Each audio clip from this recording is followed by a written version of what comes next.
E certinho. Então, só recapitulando, se sintam à vontade para participar pelo chat, abrindo também. O Ricardo vai estar me auxiliando nessa. Vamos ter, então, nosso grupo do WhatsApp, vamos ter um drive com todas as apresentações também compartilhadas e se sintam à vontade também para interagir com a gente quando vocês acharem necessário. Então, vamos começar a nossa aula.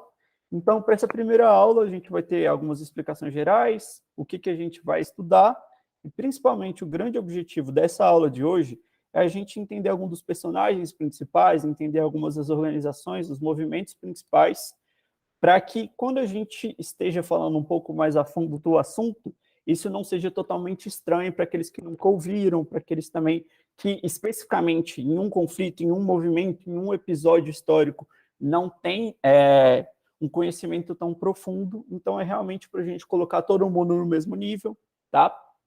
E reitero aqui que é impossível também a gente falar de absolutamente tudo, então eu tentei trazer alguns pontos principais que eu acho bem importante, mas obviamente outros pontos ficam restantes, e se vocês acharem que algum desses pontos restantes é um ponto muito importante para vocês, participem também. Então, como o Ricardo já falou, o intuito desse curso é ser apenas informativo, não há qualquer tipo de vinculação política, partidária ou ideológica. As aulas vão ser gravadas e disponibilizadas no Drive, e conto então com a cooperação de todos vocês. Então, dando início no nosso curso de Conflitos do Oriente Médio no século XXI, o que nós vamos estudar durante esse curso? Então, na primeira aula a gente vai ter, segunda, na verdade, né? Primeira é hoje. A gente vai falar um pouco mais da invasão do Afeganistão e do Iraque, passaremos então para um entendimento um pouco melhor do Daesh, da Al-Qaeda e de outros grupos-chave na região. Falaremos bem também a fundo em uma aula específica para isso, somente para falar dos conflitos árabes-israelenses no século XXI. Traremos um pouco da Primavera Árabe, teremos um estudo das principais guerras civis, e como eu disse para vocês, principalmente a guerra civil na Síria e no Iêmen.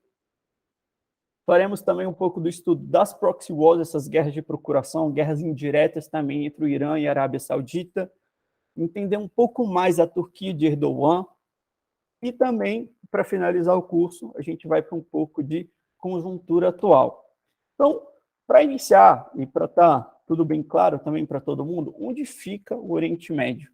Esse conceito, na verdade, ele tem diversas interpretações. Alguns dizem que seria só a área compondo ali basicamente a Península Arábica, alguns outros países também, outros já vão um pouquinho mais longe, já colocam o Afeganistão, o Paquistão, outros também já vão mais longe, mas para o outro lado, colocando Egito, Líbia, Algéria, tá? E para o nosso curso a gente vai ter esse sentido mais amplo, então a gente vai tentar trazer um pouco mais de todos, da parte, então, oriental, pegando principalmente ali Afeganistão, e dessa parte mais ocidental, pegando até o Egito, tá? Então, hoje a aula é basicamente uma brincadeira, tá? Eu ilustro aqui, mas é quem é esse Pokémon? Então, quem é essa pessoa? Quem é esse personagem? Quem é esse movimento? E apesar da brincadeira, é exatamente para isso, para que a gente consiga entender, então, quem são esses atores, para nas próximas aulas a gente ter esse entendimento de como esses atores vão ser importantes para cada um desses eventos. E vamos começar, então, com o Afeganistão, falando um pouco dos atores de lá. E o primeiro ponto que a gente tem que entender quem são os Pashtun. Tá? Pashtun, então, eles são historicamente conhecidos como afegãos, mas, na verdade, eles são um grupo étnico iraniano, que é nativo da Ásia Central e do Sul da Ásia. Os Pashtun são o 26º maior grupo étnico do mundo e a maior sociedade de linhagem segmentar. Há uma estimativa de mais ou menos 350 a 400 tribos e clãs pashtuns, uma variedade de teorias de origem, então a gente nem consegue saber muito bem. E é muito tratado, então, e a gente pode ver em várias notícias, como realmente sendo até uma questão de sinônimos. Pashtuns são os afegãos, mas não somente, mas são a grande maioria do país. O que é o Deoband? Tá? Então, Deoband é um movimento revivalista dentro do islamismo, tá? Eles aderem a uma escola de direito específica que se chama Hanafi. Ela foi formada ali no final do século XIX, em torno da madraça de Darul Uloom, que fica em Deoband, na Índia, tá? E o que então prega e o que é esse movimento Deoband? eles são uma espécie de ortodoxia dentro do islamismo sunita, tá? Então, eles trazem alguns pontos, principalmente algumas inspirações no movimento wahhabista. A gente vai estudar também um pouco mais disso, vou falar todos esses termos para vocês. Não precisam se preocupar agora, mas eles têm, então, alguns debates interreligiosos de como é a importância do Islã e como a gente tem que fazer um resgate também de como era o Islã originalmente. Então, como eu já trouxe para vocês, ele é uma parte um pouco mais ortodoxa. Aqui eu trouxe uma imagem mais para ilustrar também as 4 maiores divisões que a gente tem no Islã, que são xiismo, sunismo, os caragitas e os calamitas também. Então, ou seguidores de Calã, tá? Então, essas são as 4 escolas principais. A gente também traz um pouco mais, mas não trouxe tanto agora, por não ser tão central. E quem são esses mujahidin, tá? Então, o mujahidin, ele é o plural de uma palavra em árabe, que é o mujahid, que originalmente pode se referir a qualquer pessoa que se envolve em uma jihad.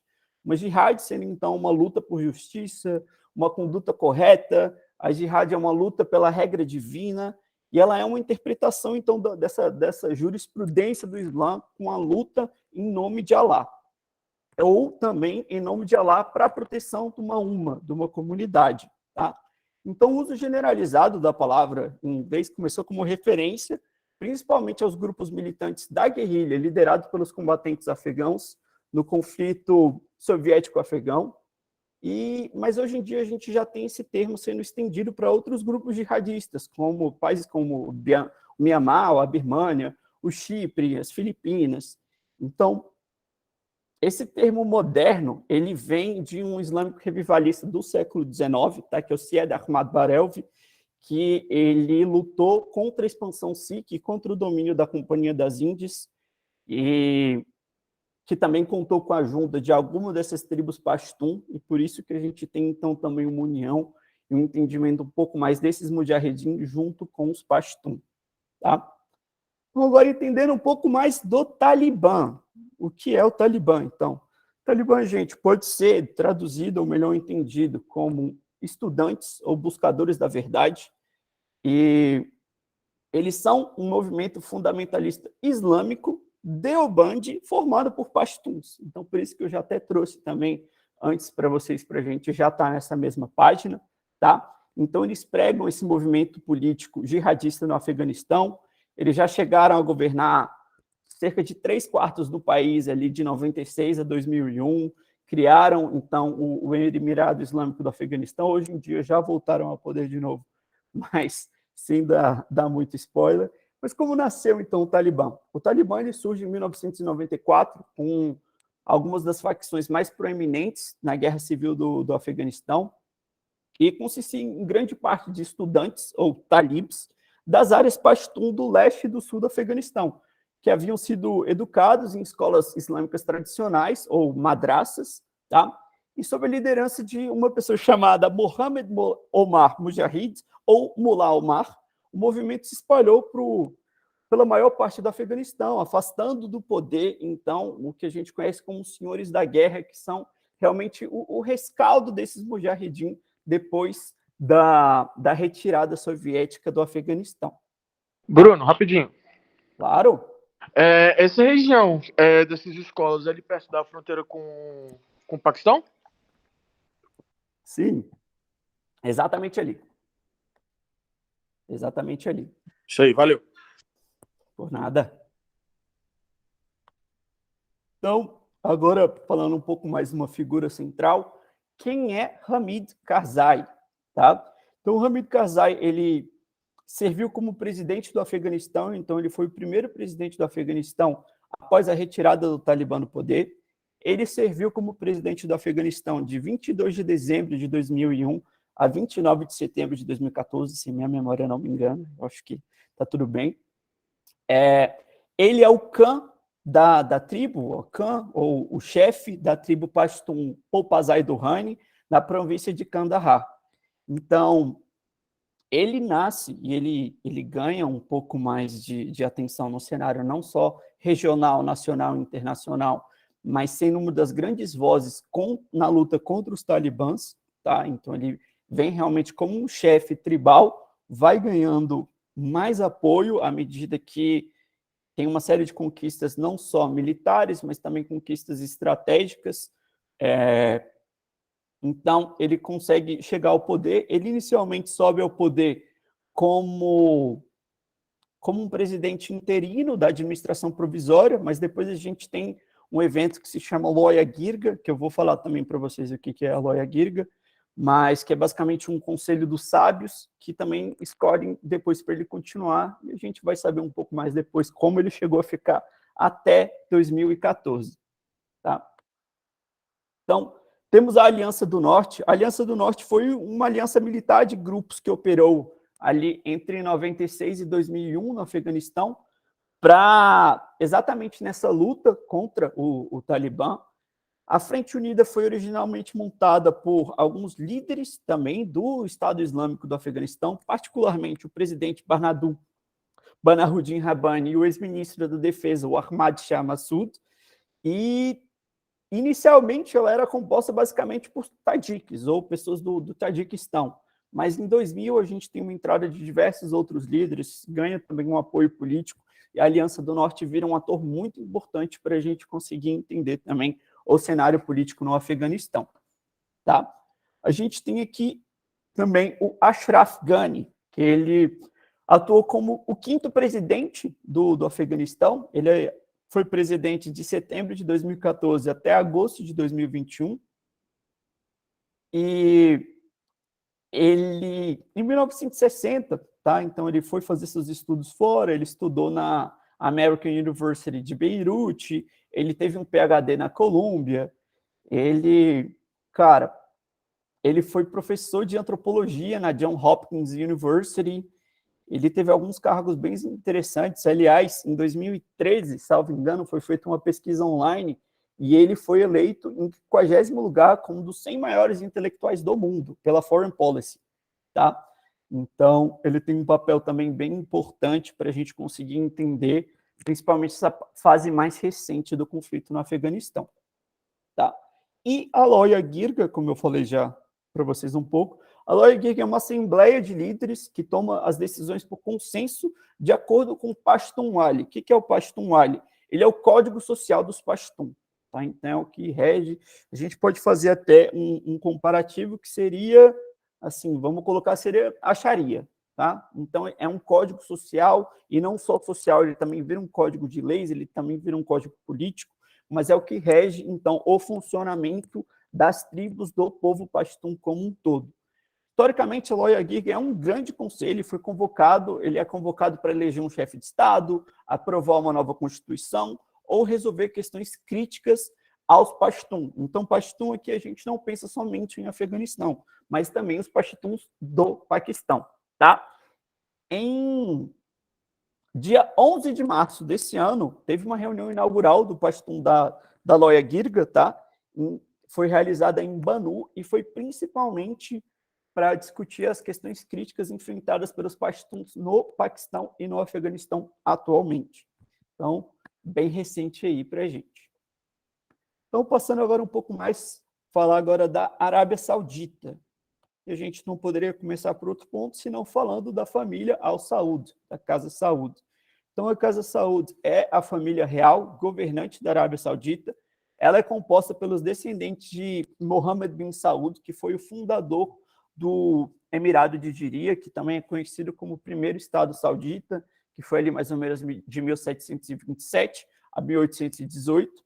Ele e seus irmãos.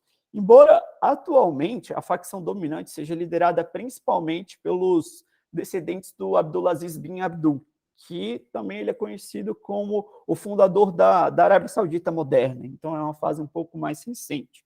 Tá?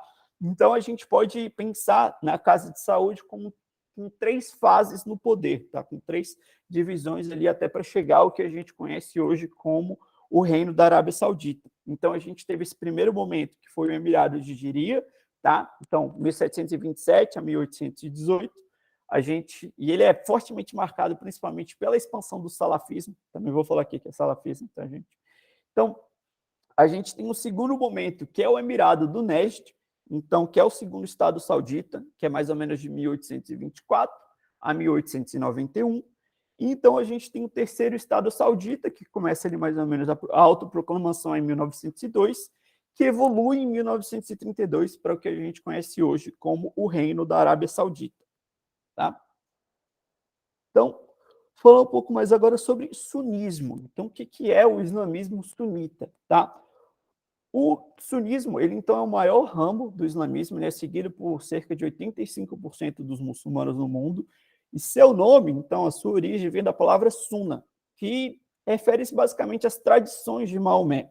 A diferença entre os sunitas e os xiitas surgiram de um desacordo sobre a sucessão de Maomé, e posteriormente adquiriu um significado político bem mais amplo, como também teológico e jurídico em diversas outras dimensões.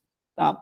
Então, de acordo com as tradições sunitas, Maomé não deixou nenhum sucessor e os participantes do evento de sucessão apontaram Abu Bakr como próximo na linha, o primeiro califa, e isso contrasta um pouco com a visão xiita, que sustenta que Maomé nomeou seu genro e primo Ali como seu sucessor. Então, os adeptos do islamismo sunita são referidos em árabe como os al-Sunna também. E muitas das vezes o sunismo ele é tido também como um Islã mais ortodoxo, embora alguns estudiosos já vejam essa tradução como inadequada. Tá? Agora eu vou falar sobre outros dois conceitos bem importantes também para a gente entender mais a Arábia Saudita, que é o wahhabismo e o salafismo. Tá? Então, o wahhabi é um rótulo dado a todos aqueles que seguem os ensinamentos de Muhammad ibn al-Wahhab. Então, Muhammad bin al-Wahhab fundou lá nas origens do Emirado de Diria também. Então, al-Wahhab como líder religioso e Saud como líder político, o líder militar, eles formaram então esse primeiro Emirado. Então, vem desde os princípios e por isso a gente vê que é bem intrínseco essa relação do wahhabismo com a Arábia Saudita. Então, os wahhabis, eles são sempre chamados de salafista. E, de fato, eles preferem ser chamados assim. Porque o wahhabi, hoje em dia, ele é visto como um termo um pouco, como eu posso dizer, ele é um pouco vulgar. Então, hoje em dia, se você chega e chama uma pessoa da Arábia Saudita de wahhabi, não se vê com tão bons olhos. Tá? Então, como regra, todos os wahhabis são salafistas, mas nem todos os salafistas são wahhabis. Para a gente até entender onde que ele se diferencia, o que é um salafista. Tá? O salafista, ele, então, são muçulmanos que defendem a interpretação literal e até certo ponto binária dos ensinamentos islâmicos, como foram ordenados pelo profeta Muhammad e posteriormente praticados pelos primeiros predecessores piedosos. Então, seguir o salaf é seguir a autodesignação do que Muhammad pregava. Então, a gente vê como isso tudo se conecta bastante, porque o wahhabismo ele é principalmente essa releitura de, cara, a gente tem que resgatar o que era no início, e não o que o Islã foi se tornando. Tá? Então, linguisticamente, o termo salaf é basicamente, a gente se lê assim, quando você chama alguém de salaf ou algo, salaf é alguém ou alguma coisa, uma organização que se atribui os ensinamentos de Muhammad. Tá? Então, passando um pouco mais, a gente tem uma organização também importante, até para a gente entender o jogo político, que é o Conselho de Cooperação do Golfo. Tá? Então, ele é um conselho regional, intergovernamental, político e econômico, formado pelo Bahrein, Kuwait, Omã, Catar, Arábia Saudita e Emirados Árabes Unidos. A sede principal está localizada em Riad, na Arábia Saudita. Todos os Estados-membros atuais são monarquias, incluindo 3 monarquias constitucionais, que são Catar, Kuwait e Bahrein, 2 monarquias absolutas, que são Omã e Arábia Saudita, e uma monarquia federal, que são os Emirados Árabes Unidos, que é composto por 7 Estados-membros, cada um das quais com algumas peculiaridades.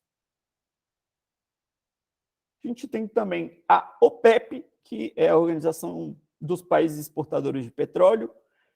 É uma organização também intergovernamental, que é formada, hoje em dia, creio que por 13 países, se eu ainda me lembro bem, mas os membros originários foram Irã, Iraque, Kuwait, Arábia Saudita e Venezuela. Desde 1965, a sede está em Viena, na Áustria, embora a Áustria não seja um membro da OPEP. Tá? Então, um último levantamento que eles tinham feito, então ali mais ou menos setembro de 2018, início de 2019, os 13 países membros da OPEP respondiam por cerca de 44% da produção global de petróleo e 81% das reservas de petróleo comprovadas. Tá? Então, a gente vê realmente o peso que essa organização tem para todo o tabuleiro político. Temos também a Organização pela Cooperação Islâmica,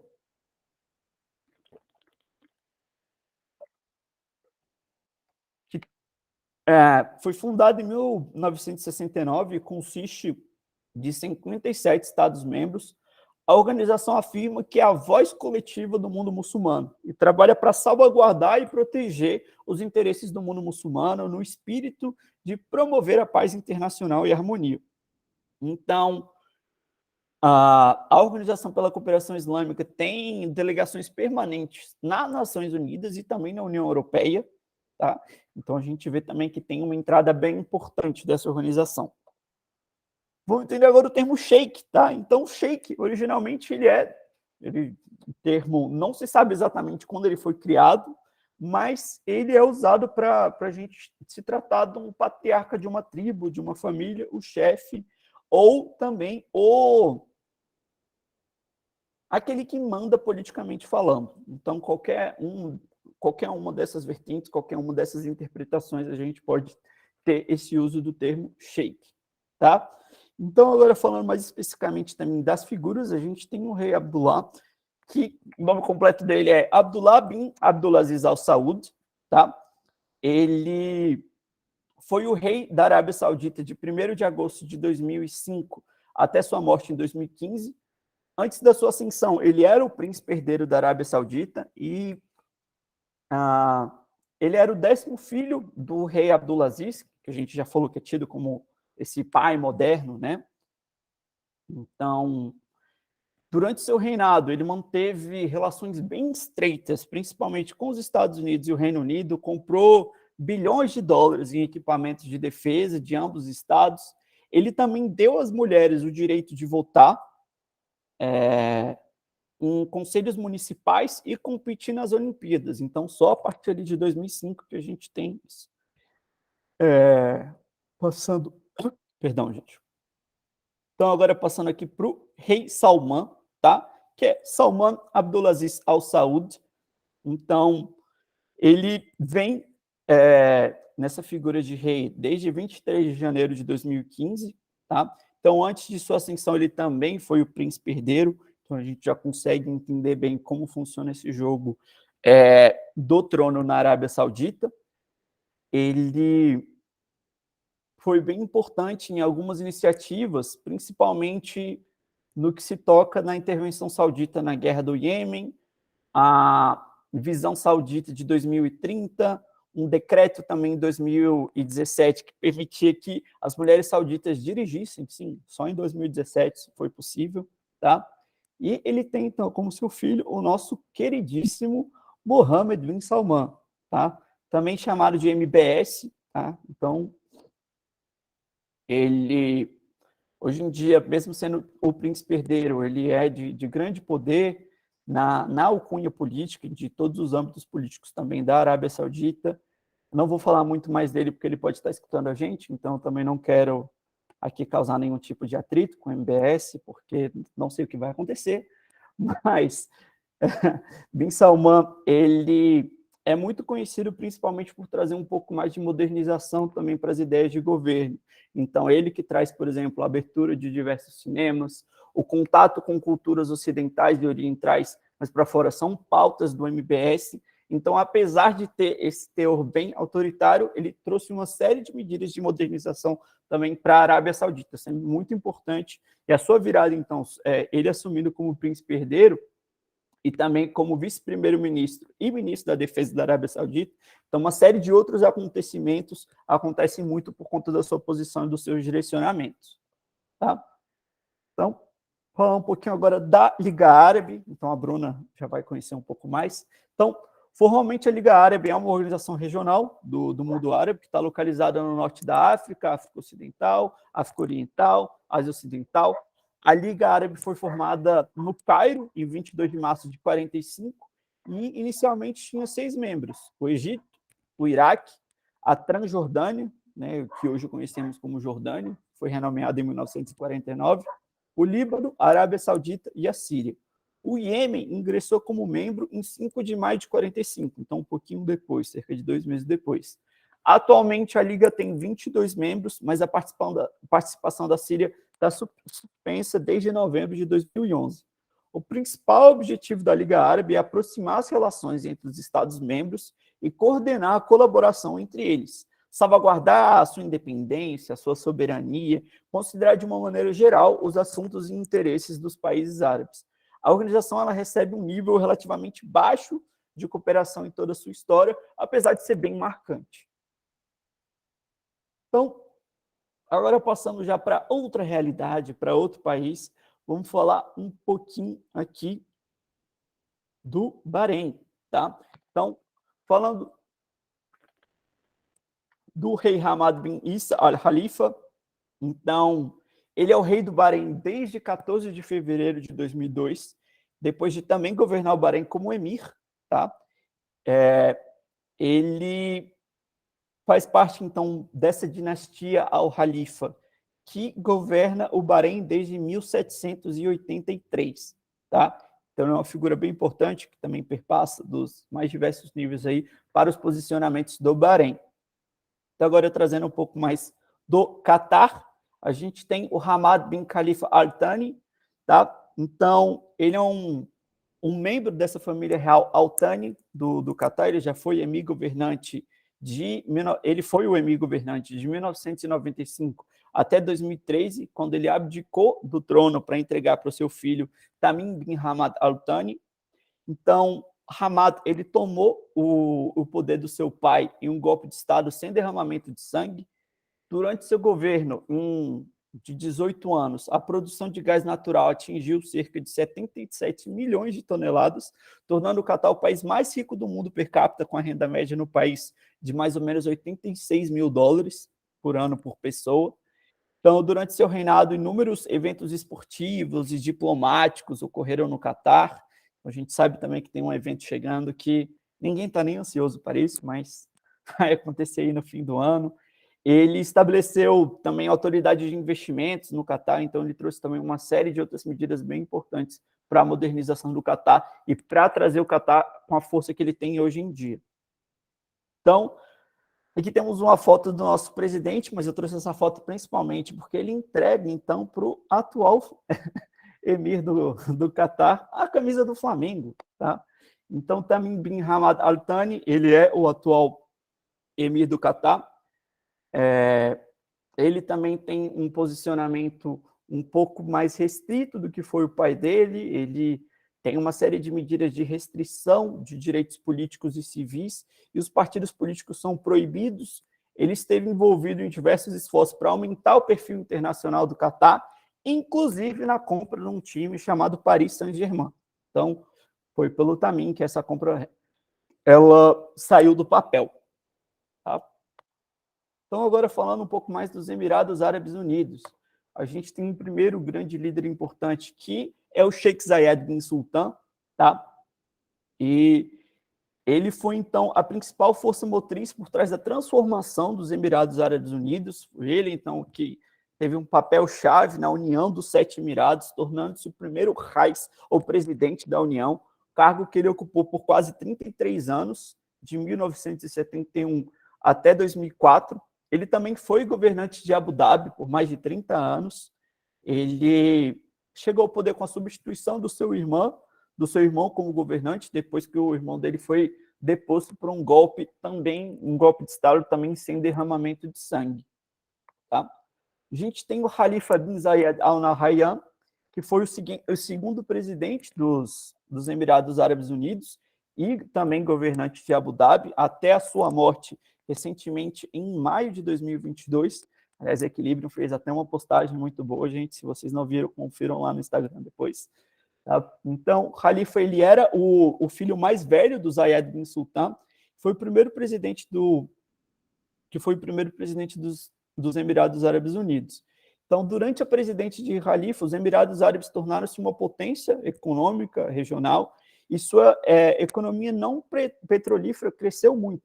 Khalifa era visto como um modernizador pró-ocidental, cuja abordagem discreta ajudou a conduzir o país através de uma era bem tensa na política regional e forçou laços mais estreitos, principalmente com os Estados Unidos e com Israel. Ele, como presidente durante a crise financeira de 2007, 2008, ele dirigiu o pagamento de bilhões de dólares em fundos de resgate de emergência de Dubai, então sendo muito importante. Em 2010, a gente tem a construção do prédio mais alto do mundo, conhecido então, como Burj Khalifa, exatamente em homenagem a esse senhor, tá? Exatamente por ter salvo, então, não sei se vocês sabem, agora mais curiosidade também, mas Dubai quase quebrou, gente, em 2007, 2008. E quem é o primo rico era Abu Dhabi, que era governado então pelo Khalifa bin Zayed. Então, com todo esse pagamento de milhões de dólares em emergência nesses fundos de resgate, tá? Então, ele teve a homenagem feita ali mais ou menos em 2010. Tá? Então, e temos o nosso último ator, que é o Mohammed bin Zayed. Então, ele é conhecido também como MBZ, tá? Então, ele é o terceiro presidente dos Emirados Árabes Unidos, governante também de Abu Dhabi. Ele é visto como uma força motriz por trás de uma política externa pouco mais intervencionista dos Emirados Árabes Unidos. Ele é o líder de uma campanha contra os movimentos islâmicos no mundo árabe, tá? Então, essa é a principal mudança que a gente tem, a gente vai ver, principalmente na aula mais de conjuntura, como exatamente o MBZ chegando ao poder, alguns pontos da política se alteram bastante. Então, falando agora um pouco mais do Egito, tá? Então, a gente não poderia começar por outro ponto, senão pela Irmandade Muçulmana do Egito, tá? A Irmandade Muçulmana do Egito é um movimento religioso, político, social, islâmico sunita e ou foi considerada a maior e mais bem organizada força política do Egito, com cerca de 2 a 2 milhões e meio de seguidores. Ela foi fundada no Egito por Hassan al-Banna, mais ou menos ali em 1928. O grupo se espalhou para outros países muçulmanos, mas tem sua maior e ainda continua sendo, mesmo que hoje em dia não atuando oficialmente, sendo uma das maiores organizações do Egito. Então, a Irmandade Muçulmana tem um papel muito importante, principalmente quando a gente for tratar da Revolução Egípcia de 2011, tá? Então, a gente vai entender também um pouco mais para frente. Agora, se tratando da primeira figura importante do Egito, a gente tem Hosni Mubarak, tá? Então, ele foi um oficial militar e também um político egípcio, e ele atuou como quarto presidente do Egito de 1981 a 2011. Então, como eu disse para vocês, antes de entrar na política, ele era oficial de carreira pela Força Aérea do Egito. Ele foi nomeado vice-presidente por Anwar Sadat e assumiu a presidência depois do seu assassinato em 1981. Então, a presidência, como a gente já falou, de Mubarak, durou quase 30 anos, tornando o governante mais antigo do Egito desde Mohamed Ali. Então, cara, inenarrável essa trajetória de Hosni Mubarak na presidência, tá?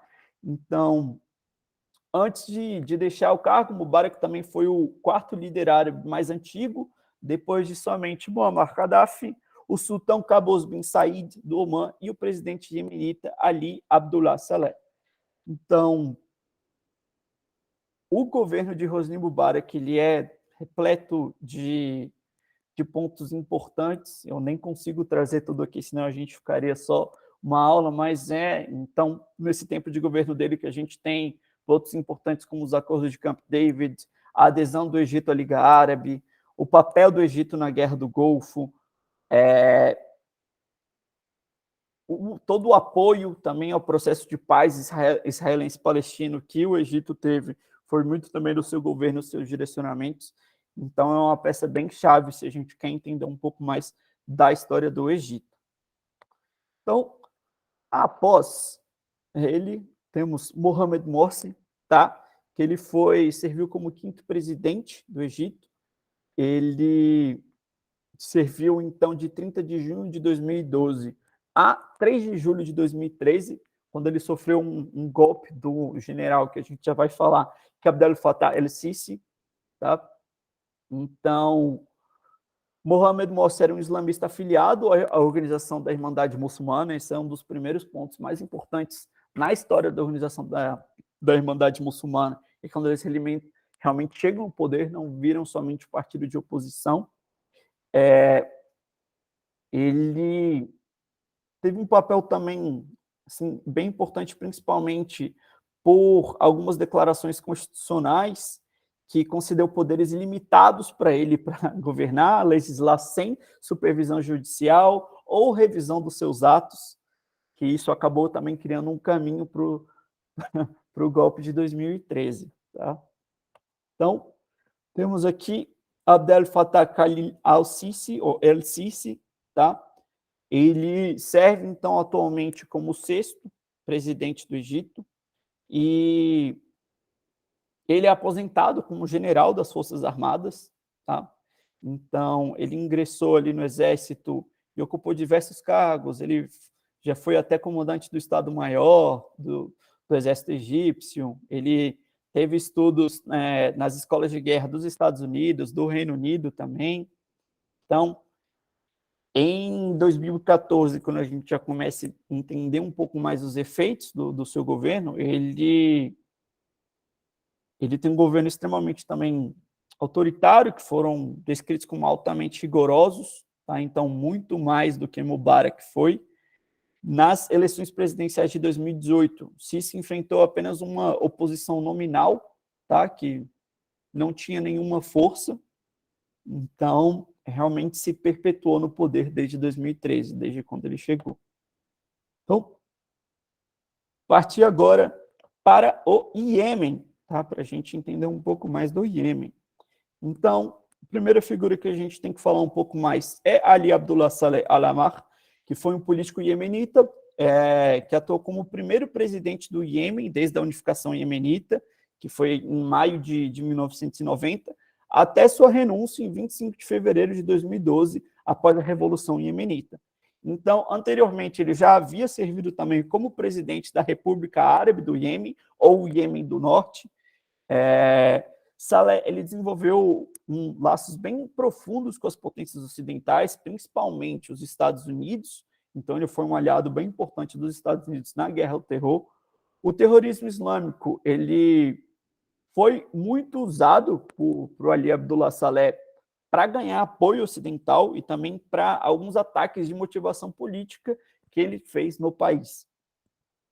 Então, a gente tem depois uma figura bem importante, que é o Abdurrahman Mansur Hadi, que ele serve, então, como atual presidente, tá? Ele é o presidente interino, enquanto ele foi presidente interino, enquanto Abdullah Saleh estava em tratamento médico, mas depois a gente tem um ataque, a gente tem a revolta iemenita, e ele, então, atua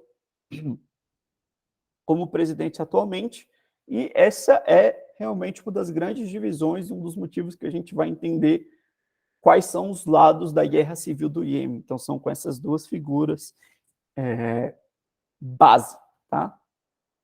Então, agora falando um pouco mais dos Houthis. Então, o que é o movimento Houthi?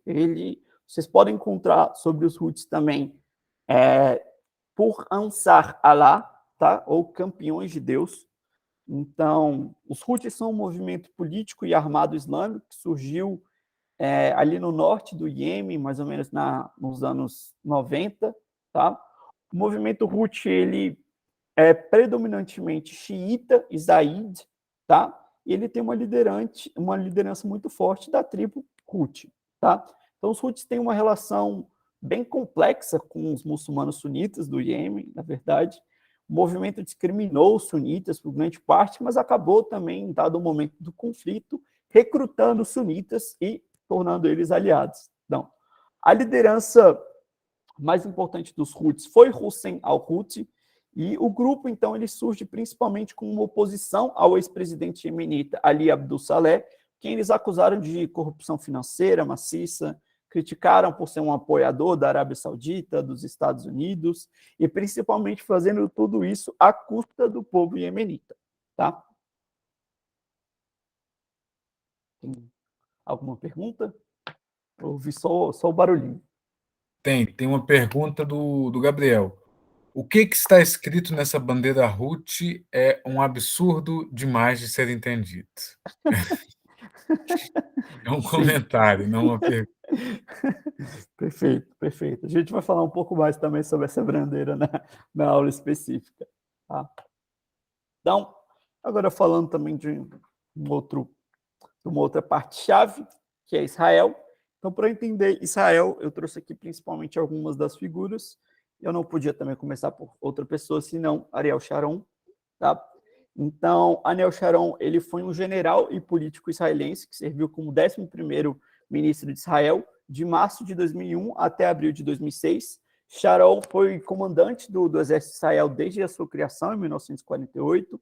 Como soldado, oficial, ele passou por tudo. Ele também teve o seu maior destaque. Foi na Guerra da Palestina de 1948, quando ele se tornou comandante de pelotão pela Brigada Alexandrine, e também participou de diversas outras batalhas. Ele foi uma figura instrumental na criação da Unidade 101 e nas operações de represália de Israel, bem como na crise de Suez, na Guerra de 6 Dias, na Guerra de Atrito, na Guerra do Yom Kippur.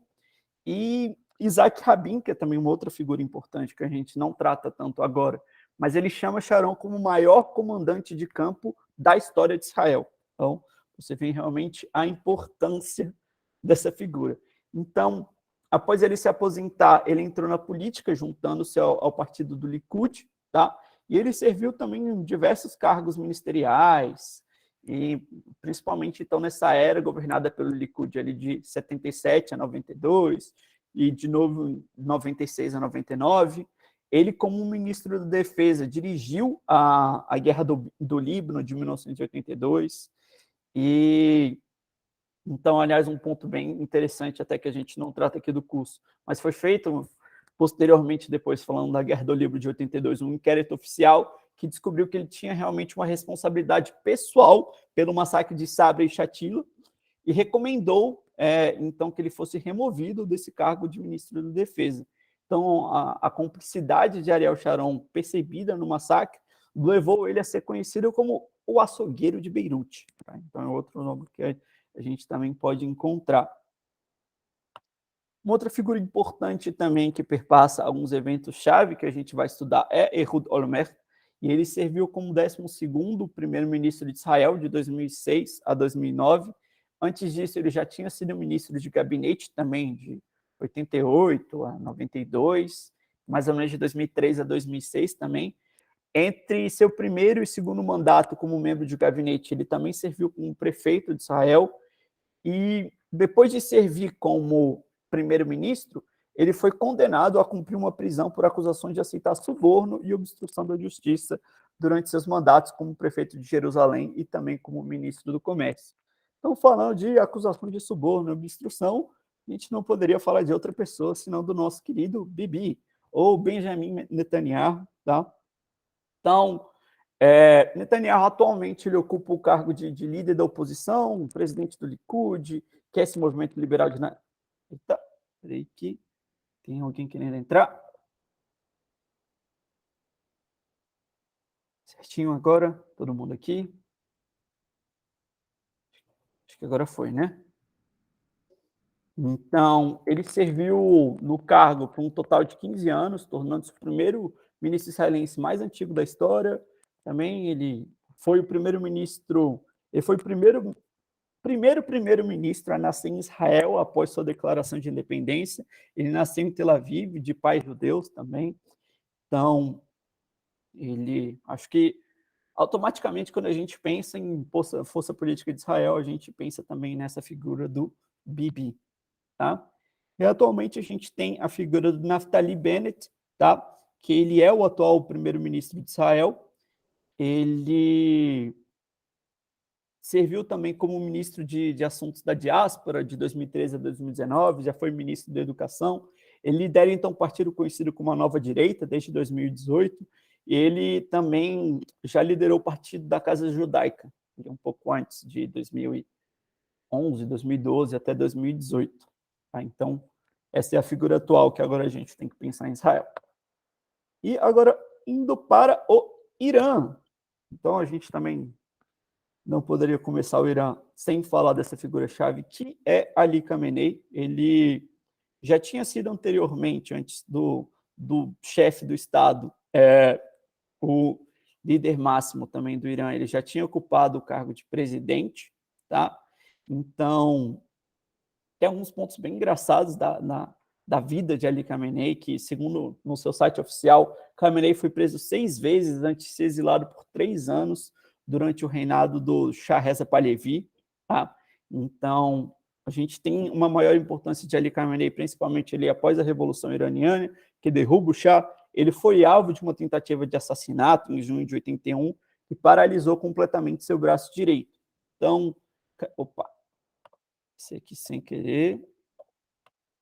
Ó, gente, vocês pegaram vários spoilers, eu não sei porquê, tá? Mas, vamos lá, vamos voltando. Não sei como isso aconteceu também, mas olha. Tá, gente, meu computador ficou doidão. Vamos lá. Vou parar aqui um segundo, vou voltar só para a gente continuar. Cara, depois você corta isso aí na gravação do vídeo, tá? Para ninguém mais ver essa gafe. Mas vocês viram que foi um erro honesto, tá, gente? Não foi culpa minha. Também não sei dizer o que aconteceu. Tá. Então, vamos retomar aqui.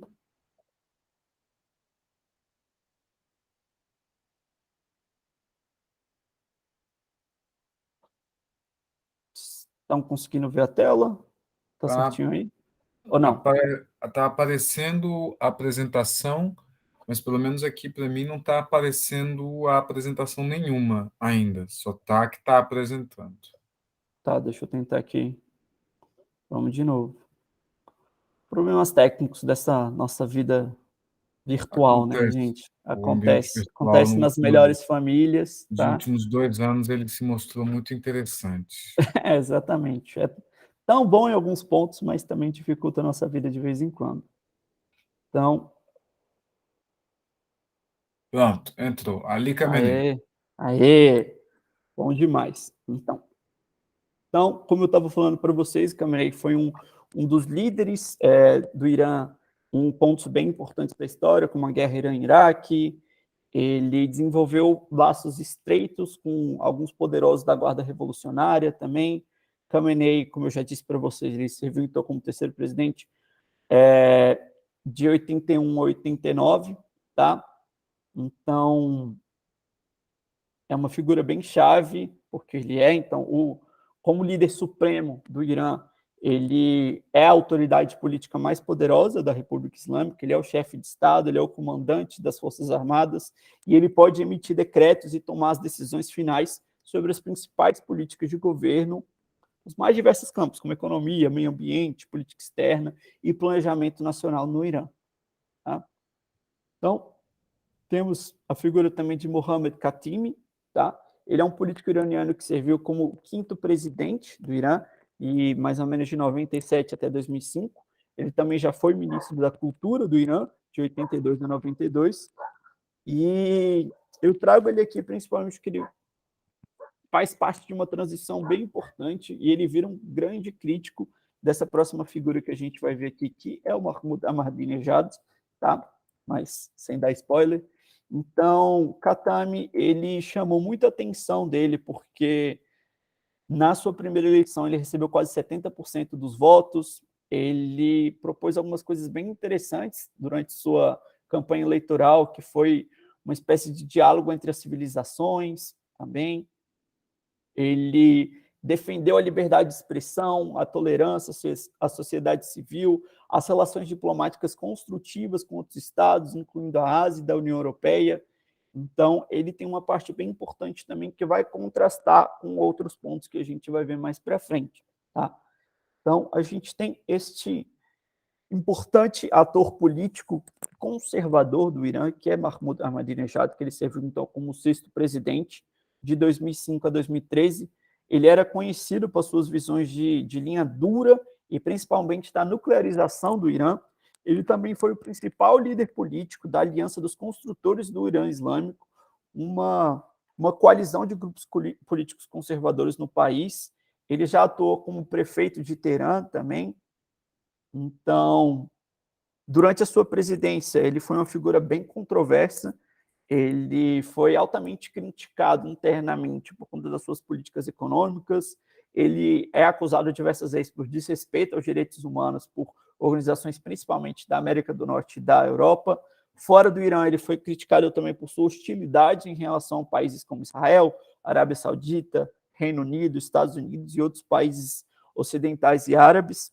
Em 2007, ele introduziu um plano de racionamento de gasolina para reduzir o consumo de combustível e cortar as taxas que os bancos privados estavam cobrando, que foi uma medida, assim, deu um bafafá generalizado isso.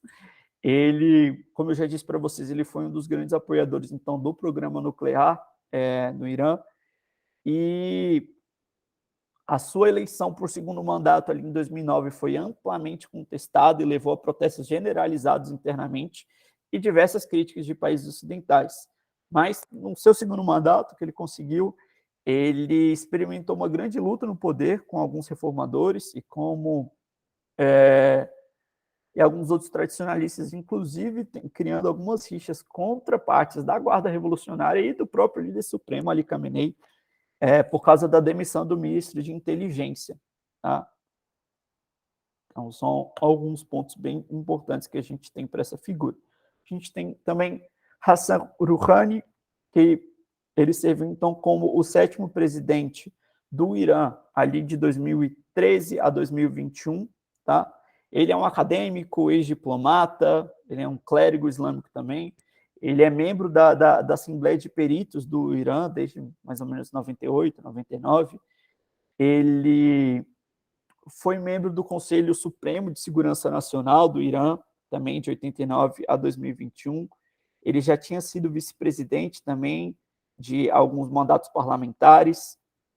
Então, ele foi o principal negociador do país com o Reino Unido, França e Alemanha na questão de tecnologia nuclear. Ele também atuou fortemente como negociador do comércio econômico, então a gente, aliás, tem uma reavivação depois do desastre econômico que foi o governo de Ahmadinejad. A gente tem na figura de Hassan Rouhani, então, uma série de bases que levam o Irã a ser também, a ter uma força não só política, mas também econômica na região um pouco mais bem assentada. E a gente tem a figura, então, de Ebrahim Raisi, que ele é um político de linha dura, iraniano, islâmico. Ele é jurista e ele serve como o atual e 8º presidente do Irã, tendo sido eleito nas eleições de 2021, no último ano.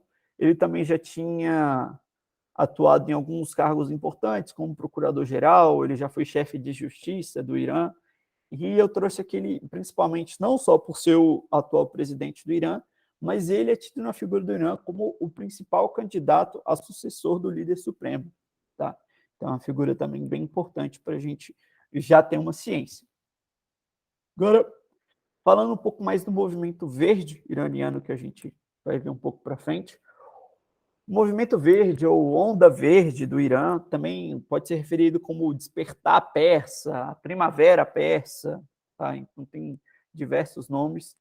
E é o movimento que eu falei para vocês que surgiram, então, após a tentativa de reeleição de Ahmadinejad para o cargo. O verde ele foi usado inicialmente como um símbolo de uma pessoa específica, mas depois ele acabou se tornando um símbolo de unidade, de esperança para aqueles que pediam a anulação dos que muito consideraram uma eleição bem fraudulenta. Tá?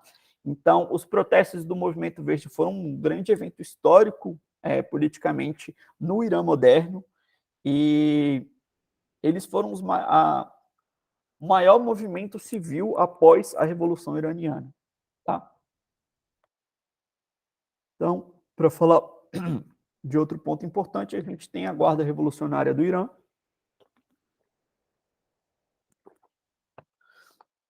que é basicamente um ramo das Forças Armadas do Irã, e foram fundadas após a Revolução Iraniana, ali em abril de 79, por ordem do Ayatollah Khomeini. Tá? Então, Considerando que o exército iraniano defende as fronteiras iranianas e mantém essa ordem interna, a Guarda Revolucionária destina-se principalmente a proteger o sistema político da República Islâmica do país. A Guarda Revolucionária baseia seu papel na proteção desse sistema islâmico, bem como na prevenção também de interferência estrangeira, de golpes militares, ou do que eles dizem como movimentos desviantes, tá?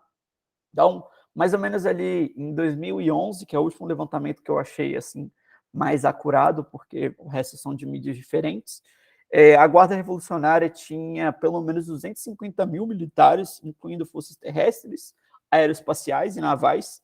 Suas forças navais agora são das principais forças encarregadas pelo controle operacional do Golfo Pérsico. Eles também atuam como o controlador de algumas milícias paramilitares, que têm aí diversos outros efetivos, tá? E eles têm, aliás, até um braço de mídia, tá? Que é a Sepah News. Então, é uma organização bem importante, bem chave também, para a gente conseguir entender um pouco mais do Irã. E trouxe mais essa figura que eu acho que todos vão lembrar de quando todo mundo estava com medo da Terceira Guerra Mundial explodir, tá? Então, a gente tem o Qasem Soleimani, que ele foi um oficial que serviu na Guarda Revolucionária. Então, de 98 até 2020, ele foi o comandante das Forças Quds, que são uma divisão responsável principalmente por operações militares extraterritoriais e clandestinas, tá?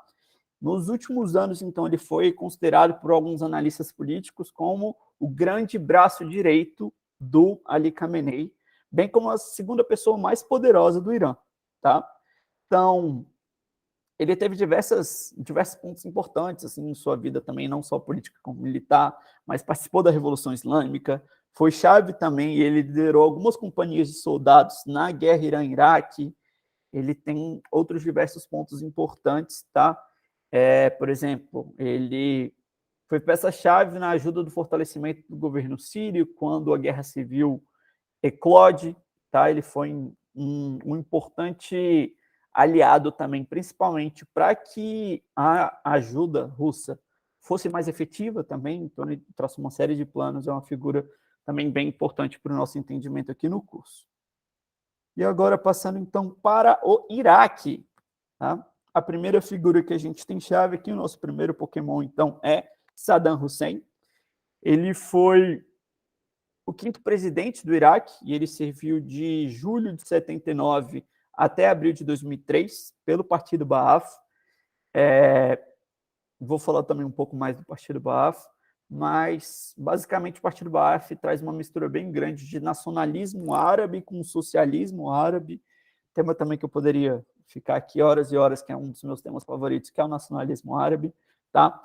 Mas ele teve um papel bem fundamental, bem antes de chegar até o poder também no golpe de 1968, que mais tarde também ficou conhecido como Revolução de 17 de Julho, que trouxe o Partido Ba'ath ao poder no Iraque. Ele atuou como vice-presidente do general, do Hassan al-Bakr, e em muitos grupos, ele antes mesmo de chegar ao poder, ele era considerado como uma peça-chave capaz de derrubar diversos governos, porque ele criou, principalmente, mesmo antes de ser a figura principal, ele criou forças de segurança bem rígidas e muito, muito bem estruturadas. Ele controlava bem rigidamente os conflitos entre o governo e as forças armadas. Então, ele foi responsável também ali para a década de 60 pela nacionalização da companhia de petróleo. Quando ele chega ao poder, então, apesar dele já ser assim, de fato, ele já era o chefe, como vocês podem ver. Então, mas quando ele chega ao poder em 79, ele já chega também suprimindo diversos movimentos, particularmente os movimentos xiitas e curdos, que buscavam derrubar o governo ou conquistar a independência, respectivamente, né, para os curdos.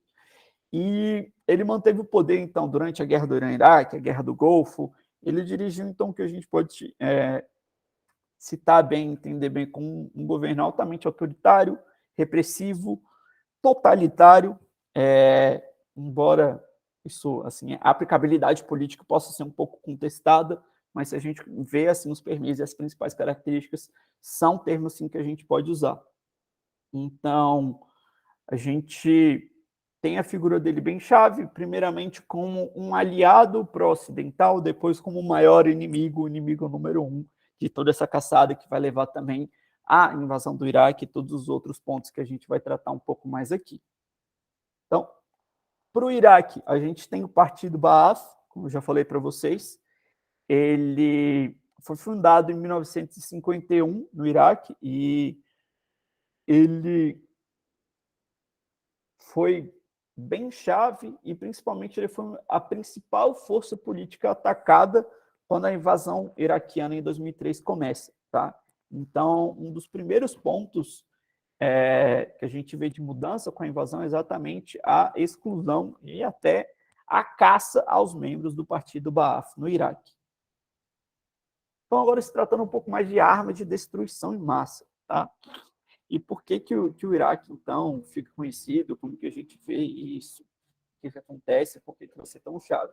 Então, o Iraque, ele foi, principalmente ali da década de 60 até a década de 90, teve um estudo bem ativo e que foi altamente então, embasado e investido por várias potências ocidentais também, para pesquisa de estoques, de armas químicas, de diversos outros programas biológicos e nucleares também, mas que isso acabou depois virando contra eles. Então, a gente tem um momento chave tratando aí de armas de destruição em massa, principalmente ali na década de 80, quando Saddam ele cria um programa bem forte de armas biológicas e de armas nucleares, embora nenhuma bomba tenha sido construída. Tá? E um outro ponto-chave para a gente entender também essas armas de destruição em massa no Iraque é principalmente ali depois da Guerra do Golfo. Tá? Então, quando as Nações Unidas, com o governo do Iraque, localizaram e destruíram grandes quantidades de armas químicas iraquianas, e equipamentos e materiais relacionados. Então, desde esse momento ali, há uma grande destruição e foi uma peça-chave, então, para legitimar realmente as ações internacionais em solo iraquiano. Então, tratando aqui também de Iraque, a gente não poderia deixar de falar da Autoridade Provisória de Coalizão, tá? Que foi, então, o corpo político responsável pelo governo de transição do Iraque, foi estabelecido ali mais ou menos em março de 2003, foi liderada pela força multinacional, principalmente pelos Estados Unidos, tá? Então atua realmente como figura política central depois da queda do Partido Ba'ath. E então essa autoridade provisória, ela seguiu muito como base o que foi dito ali, o que foi feito então na resolução 1483 do Conselho de Segurança das Nações Unidas, e também as leis de guerra. Ela se investiu de autoridade executiva, legislativa e judiciária sobre o governo iraniano, desde o período da sua criação, de 2003, até a dissolução, em junho de 2004. Está ali mais ou menos 14 meses. Tá? Então, a autoridade ela foi altamente criticada pelo mau uso de gestão de fundos alocados para o que seria a reconstrução do Iraque, e a gente tem um desaparecimento de mais de 8 bilhões de dólares, tá? Incluindo mais de 1,6 bilhão em dinheiro que surgiu magicamente num porão subterrâneo no Líbano. Tá? Então, é uma figura também extremamente controversa para a gente entender um pouco mais do Iraque. Agora, falando um pouco mais dos curdos, então, eu já trouxe até para vocês, mas quem são os curdos? Tá? Aqui eu trouxe um mapinha, então, das maiores distribuições étnicas ali do Iraque, mas os curdos, então, são um grupo étnico iraniano, tá? E eles são nativos principalmente ali da Ásia Ocidental, da região que eles chamam, então, de Kurdistão, que abrange o sudeste da Turquia, o noroeste do Irã, o norte do Iraque e o norte da Síria. Então, a gente tem uma série de enclaves de curdos ali na Anatólia Central, no Khorasan, lá mais perto do Afeganistão, no Cáucaso também, e a gente tem também diversos episódios de diáspora curda, tá? Com algumas comunidades espalhadas pela Europa Ocidental. E, aliás, uma curiosidade para vocês, a gente tem uma comunidade curda aqui em Brasília, tá? Então, uma grande comunidade curda também ali no sudoeste, tá? Então, a gente tem vários curdos, tem uma comunidade, tem, aliás, até um local de encontro dos curdos ali no sudoeste, aqui em Brasília. Então, agora se tratando um pouco mais também de outras figuras importantes, a gente tem Nouri al-Malek, tá? Que ele foi o secretário-geral do Partido Islâmico Dawa, ele foi o primeiro-ministro do Iraque de 2006 até mais ou menos 2014, foi vice-presidente do Iraque também de 2014, 2015, de 2016 também. Então, al-Malek, ele começou sua carreira política como o principal dissidente xiita sobre Saddam Hussein, e ele ganhou um destaque muito grande depois que ele conseguiu fugir de uma sentença de morte para o exílio por 24 anos. Então, durante esse tempo no exterior, ele se tornou um líder sênior do Partido Islâmico Dawa, coordenou as atividades de guerrilheiros anti-Saddam e construiu também relacionamentos com as autoridades iranianas, com as autoridades sírias, cuja ajuda ele buscou também para derrubar Saddam. Então, al-Malek, ele trabalhou em estreita colaboração com as forças dos Estados Unidos e da coalizão no Iraque, tá? Então, ele foi o primeiro-ministro, eu tenho que ficar repetindo esse primeiro-ministro, mas tudo bem. Ele foi o primeiro-ministro do Iraque no pós-guerra, ele foi nomeado pelo líder da coalizão das Forças Armadas dos Estados Unidos, o Michael Barbaro. Ele e o seu governo, então, eles sucederam o que ficou conhecido como governo de transição no Iraque. Seu gabinete foi aprovado em Assembleia Nacional e ele foi empossado ali em 2006, tá? Ele, anteriormente, também já tinha ocupado cargos como ministro do Interior, ministro da Defesa interino, ministro de Segurança Nacional, e ele foi bem importante em alguns episódios, como as ofensivas no norte do Iraque, em que as autoridades dos Estados Unidos também disseram que al-Malek deveria até desistir do seu cargo, então se vira, ele perde esse apoio, ele é responsável também por grande parte da perda de poder de território também dos curdos depois. Então, durante seus 8 anos no poder, então de 2006 ali até 2014, as alegações de corrupção foram generalizadas, com centenas de bilhões de dólares supostamente desaparecendo dos cofres do governo. Em setembro de 2014, al-Malek ele foi eleito como um dos 3 vice-presidentes, tá? Cargo que ele ocupou apesar das tentativas de abolir esse cargo, tá?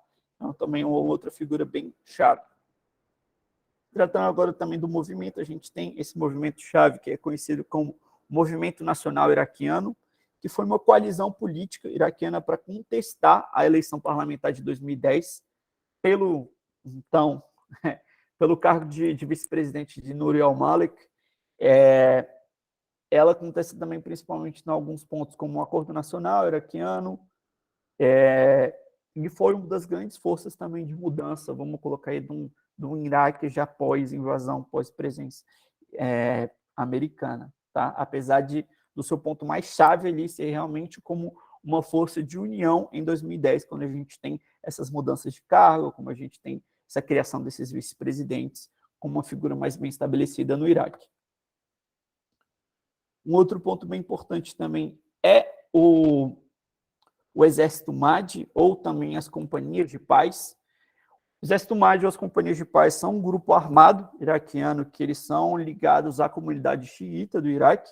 Eles são, então, essas Companhias de Paz, né, como elas ficaram mais recentemente conhecidas, até a gente tem esse símbolo da pomba, e é torto mesmo, tá, gente? Não fui eu que girei a imagem, não, é desse jeito.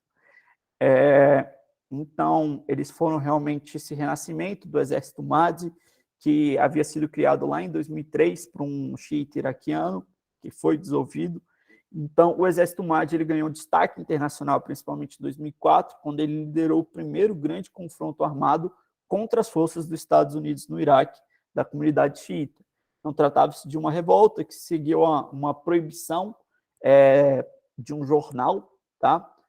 E a trégua só aconteceu 2 meses depois, mas ela foi seguida de uma série de movimentos também, de tentativas estadunidenses, de tentativas da autoridade também para dissolver esse grupo, mas que acabou transformando, então, dando um pouco mais de poder e transformando o movimento em partido político, tá? O grupo ele foi oficialmente dissolvido em 2008, após uma repressão das forças de segurança iraquiana, mas ainda se encontra muito do pensamento também em algumas outras presenças não oficiais dessas companhias de paz. Tá? Então, outra figura importante para a gente entender aqui é o Muqtada al-Sadr, tá? Que ele é um estudioso xiita iraquiano, ele é um político, ele é líder também de milícia e ele é conhecido principalmente pelo movimento sadrista, que eu vou falar um pouco mais. Ele foi o grande líder das companhias de paz, que eu acabei de trazer para vocês, tá? Então, ele teve uma presença bem importante, ele era tido também como um dos porta-vozes da resistência iraquiana à presença dos Estados Unidos na região. Então, o que era esse movimento sadrista que ele tanto pregava, tá? Que foi essa base, então, para as companhias de paz? Ela foi um movimento que ele tinha como maior objetivo, então, atrair um amplo apoio da sociedade iraquiana, especialmente dos xiitas pobres do país, tá?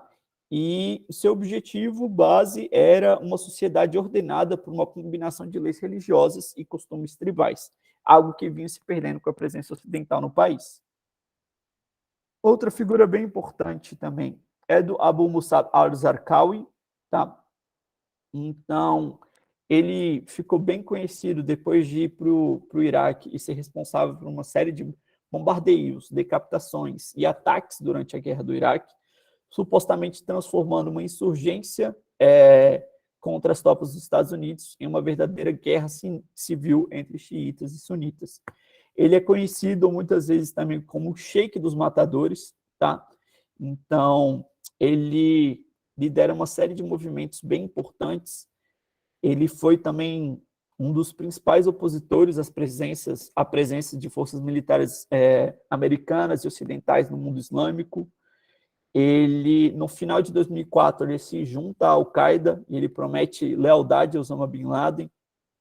Então, não só virando uma figura importante regionalmente, mas também internacionalmente. Em setembro de 2005, aliás, ele tem uma declaração bem importante, que ele declara uma guerra total aos xiitas no Iraque, após uma ofensiva do governo iraquiano contra alguns insurgentes na região sunita ali de Tal al-Far. Ele é também considerado o maior responsável pelos bombardeios de 3 hotéis em Amman, na Jordânia. Então, ele tem realmente uma presença muito forte por toda a região. E ele foi morto, tá? Isso a gente já sabe hoje em dia, mas por um assassinato direcionado por uma força conjunta dos Estados Unidos, mais ou menos em junho de 2006, enquanto ele participava de uma reunião em esconderijo isolado, uma pequena vila, tá? Então, um jato F-16 da Força Aérea lançou 2 bombas de 500 libras, ou sei o que, são uns 230 quilos, no esconderijo. Coisa bem pouca, gente, bem tranquilo, assim, realmente necessário. Tá? Então, para também entendermos um pouco mais do Iraque, a gente tem que falar do Daesh, ou do Estado Islâmico no Iraque e na Síria, do Estado Islâmico do Iraque e do Levante, tem algumas séries de nomenclaturas, mas acho que a mais correta que a gente pode ter, então, é essa sigla árabe do Daesh, tá? Então, o que foi o Daesh? O Daesh é um grupo militante islâmico e foi um quase Estado, deixa eu colocar assim, que, em grande parte, eles seguiam um ramo mais jihadista e salafista do islamismo sunita. Foi fundada pelo Abu Sama al-Zarqawi, que a gente acabou de ver, tá? Quando mais ou menos ali em 99, tá? Mas ela ganha grande destaque, então, principalmente em 2014, quando ela expulsa as forças de segurança iraquianas das 2 principais cidades durante a campanha de Anbar, tá? Que também foi seguida pela captura de Mossul e o massacre de Sinjar, que são 3 pontos bem importantes também para a gente entender dessa trajetória do Daesh. Então, o Daesh ele prometeu fidelidade à Al-Qaeda e participou também da insurgência iraquiana após a invasão do Iraque em 2003. Em 2014, o grupo se proclamou como um califado mundial e começou a se referir a si mesmo, então, como o Estado Islâmico. Como um califado, reivindicou a autoridade religiosa, política e militar sobre os muçulmanos em todo o mundo. Sua adoção desse nome, então, Estado Islâmico, sua ideia de um califado foram totalmente criticadas nas Nações Unidas por vários grupos de governo e também grupos muçulmanos tradicionais, rejeitando esse Estado e a sua legitimidade. Na Síria, o grupo realizou uma série de ataques terrestres contra forças do governo sírio e também facções de oposição. Até o final de 2015, mais ou menos, o grupo mantinha uma área que continha cerca de 8 a 12 milhões de pessoas, que se estendia desde o Iraque ao leste da Síria, onde impôs essa interpretação da lei islâmica. Tá? O Daesh foi estimado na época que tinha um orçamento anual de $1 bilhão para mais de 30 mil combatentes. Então, eles chegaram a ter um correspondente diplomático, eles chegaram a ter uma casa de governo. Então, é por isso que muitas vezes a gente não consegue se tratar somente de um movimento. Foi realmente um quase-estado. Tá? Mas eu vou deixar para tratar um pouco mais deles um pouco mais para frente, era mais para vocês terem um apanhado geral inicial, que também da atuação do Daesh, a gente não pode esquecer dos Yazidis ou Yezidis, tá? Que são um grupo minoritário endogâmico, ou seja, só se relacionam entre si, tá? Que são basicamente indígenas assim dessa parte do Kurdistão, tá? Então, a maioria dos Yazidis, ela permanece no Oriente Médio e vive hoje em dia no Iraque, tá? Então, a gente tem... Eles professam ainda uma fé bem pré-zoroastrista do Irã, assim, eles têm uma natureza monoteísta bem interessante, bem única, que só também estudando bem lá para trás a gente consegue entender um pouco mais, tá? Então, a gente tem um ponto bem importante, que é o genocídio Yazidi de 2014, que foi realizado pelo Estado Islâmico, que mais de 5 mil Yazidis foram mortos, e milhares de mulheres, meninas, elas foram forçadas à escravidão sexual, bem como também a fuga de 50 mil refugiados Yazidis depois desse episódio. Tá? E, seguindo, então, falando de mais uma figura importante, ainda não é o Hezbollah original, tá, gente? A gente ainda vai chegar lá, mas a gente tem o Kataib Hezbollah, que é um grupo paramilitar xiita radical iraquiano, que fez parte das forças de mobilização popular apoiadas pelo Irã durante a guerra do Iraque, de 2003 ali a 2001. O grupo lutou contra as forças da coalizão, foi bem ativo também na guerra que sucedeu ali, a guerra do Iraque, então a guerra civil do Iraque de 2013 a 2017, também foi presente na guerra civil da Síria. O grupo foi comandado por Abdul Mahdi, até ele ser morto, também por um ataque aéreo dos Estados Unidos em janeiro de 2020, mas posteriormente ele foi substituído por Abdul Aziz Muhammad, ou Abu Fadak, como novo líder também dessa força de mobilização popular. O Kataib Hezbollah, então, ele é tido como uma organização terrorista pelos governos do Japão, dos Emirados Árabes, dos Estados Unidos também. Então, agora trazendo um pouco mais também de figuras importantes, tá? Então, a gente tem o Haider al-Abadi, que é um político iraquiano, que ele foi primeiro-ministro de setembro de 2014 até outubro de 2018. Então, ele foi o primeiro governo após a deposição de Saddam Hussein, assim, um pouco mais bem estruturado. Ele foi designado primeiro-ministro pelo presidente Fuad Massoum, tá? Para suceder Nouri al-Malek. E ele foi aprovado no parlamento iraquiano, mas ele deixou o cargo em 2018 após a crescente onda de descontentamento doméstico e protestos bem violentos generalizados. Tá?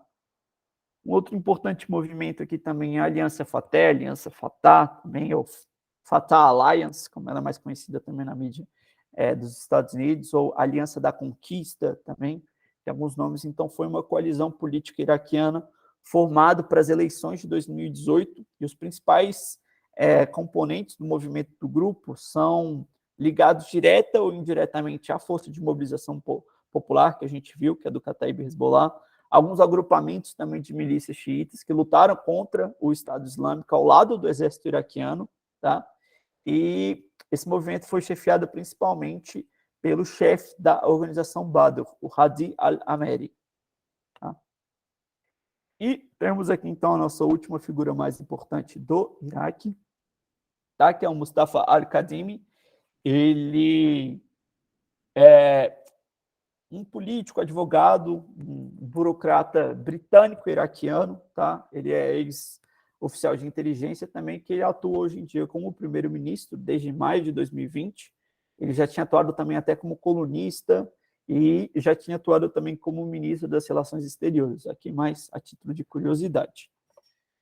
Então, gente, tá tudo certo? Vocês querem que dê algum break? Já são 9h03, eu quero tentar acelerar para a gente acabar logo. Mas tem algum Pode ponto? tocando, Bruno, que assim tá tranquilo. Inclusive o ritmo que você tá indo tá bom. Não tem problema se passar um pouquinho, não, que aí a gente consegue bater todos esses detalhes dessa explanação toda da situação e dos personagens do Oriente Médio. Isso. Pode ir. Tá? Não, legal, então. Vou tentar Beleza. acabar o mais rápido, gente, que eu sei, né? 9 horas da noite numa terça. Então, bora nessa. Então, a gente tem aqui o rei da Jordânia, o Abdullah II, que ele é rei desde que subiu ao trono, ali mais ou menos em fevereiro de 1999. Ele é membro da dinastia Hashemita, que foi, então, é a família real reinante na Jordânia desde 1921, e ele é considerado um descendente direto da 41ª geração do profeta Muhammad, tá? Então, é uma figura bem importante, como eu disse para vocês, ele é um monarca constitucional, ele liberalizou toda a economia quando assumiu o trono, com diversas reformas que levaram a um boom econômico, que continuou até mais ou menos ali 2008, nos anos da crise, da grande recessão. Obviamente ele passou por dificuldades, né, para passar por isso, mas ainda teve também ali, após 2008, quando estavam se recuperando, a gente tem os eventos também da Primavera Árabe, então tem alguns pontos bem marcantes também de como ele tentou lidar, que ele teve um corte de fornecimento de petróleo, tem o colapso, basicamente, do comércio com os países vizinhos, mas ali em 2012 foi se recuperando um pouco mais, mas obviamente a gente teve uma série de protestos em larga escala, que exigindo alguns tipos de reforma também, algumas outras posturas do governo, tá? Então, ele é popular, muito popular localmente, internacionalmente, principalmente por manter essa grande estabilidade da Jordânia. Ele é conhecido também por promover esse diálogo interreligioso e uma compreensão moderada do Islã, e ele também foi considerado pelo Centro Real de Estudos Estratégicos Islâmicos como o muçulmano mais influente ali entre 2014 e 2018. São pontos bem importantes também. Mas aí, já dando um spoiler também, mas a gente tem, não sei se já ouviram falar, mas nos Pandora Papers, tá? Então, o vazamento dos Pandora Papers em 2021 revelou que Abdullah mantinha um vasto império de riqueza que ele disfarçou por meio de uma série de empresas offshore e paraísos fiscais. Então, o Tribunal Real da Jordânia até respondeu com essas contas offshore eram usadas para oferecer privacidade e segurança a Abdullah, enquanto os fundos eram resultado de riqueza privada e herdada de seu pai, jamais do governo da Jordânia, tá, gente? Pelo amor de Deus. Então, passando aqui, gente, agora, mas para o Kuwait, tá? Então, a gente tem esse primeiro importante líder, que é o Saad al-Abdullah al-Sabah, tá? Que foi o emir do Kuwait, o comandante das forças militares do Kuwait, durante um reinado bem curto, tá? Mas Saad foi bem importante porque ele foi o primeiro a chefiar o Ministério de Interior do Kuwait, que foi realmente um ponto de mudança bem grande, e que isso também vai abrir um pouco do território das bases que vão ser usadas nos outros governos, tá? Então, a gente tem, depois dele, um outro chefe, que também é o Nawaf Ahmad al-Jaber al-Sabah, que foi emir do Kuwait das Forças Armadas também, até mais ou menos ali, cara, ele assumiu em 2006, tá? Então, até 30 de setembro de 2020, mais ou menos, tá? Então, passando agora para o Líbano, a gente tem essa figura bem importante, que é o Rafik Hariri, tá? Então, o Rafik Hariri não foi só também o primeiro-ministro do Líbano, mas ele é um grande magnata dos negócios libaneses, e ele serviu, então, como primeiro-ministro de 92 a 98, e novamente depois de 2000 até sua demissão do cargo em 2004. Então, Hariri chefiou 5 gabinetes durante seu mandato. Ele foi amplamente acreditado por seu papel no construção do Acordo de Taif, que é o que encerra a Guerra Civil Libanesa de 15 anos. Ele também desempenhou um papel bem importante na reconstrução da capital libanesa de Beirute. Ele foi o primeiro-ministro, olha, gente, eu não consigo, não sei mais qual palavra usar, mas tudo bem.